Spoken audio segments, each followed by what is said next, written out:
இன்னைக்கு யாராவது என்னெல்லாம் ஆண்டவருக்கு பிடிக்கவே பிடிக்காதுன்னு யாராவது இருக்கிறீங்களா?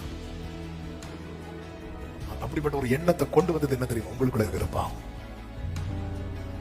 ஆண்டவர் சொல்ல, நீ திரும்பி வந்து பாரு, நீ வா, வந்து பாரு, உன்னை கட்டி அணைக்கிறானா இல்லையா பாரு, உன்னை முத்தமிடுகிறானா இல்லையா பாரு, உனக்காக ஓடி வருகிறானா இல்லையா பாரு. ஹல்லேலூயா. நிறைய பொய் சொன்ன நாள் வந்து நேத்து. இந்த உலகத்துல அதிகமாய் பொய் சொல்லப்பட்ட நாட்கள். மனுஷன் தேடுறான்.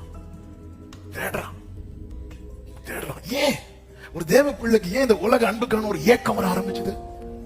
நீ தேவ அன்பை சென்ஸ் பண்ண முடியாம போனதுனால தானே. இயேசு சொல்லுகிற, நீங்க எல்லாரும் என்னை விட்டு போயிருவீங்க, ஆனால் நான் தனித்திறேன், பிதா என்னோடு கூட இருக்கிறார்.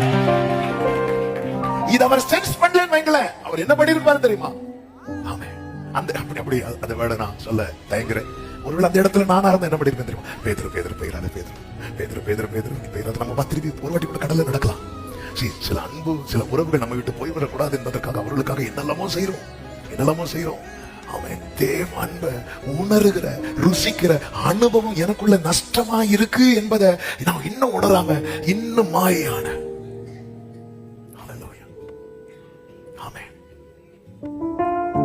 மாயையான மனித அன்பை உணராமல் பின்னே சென்றே.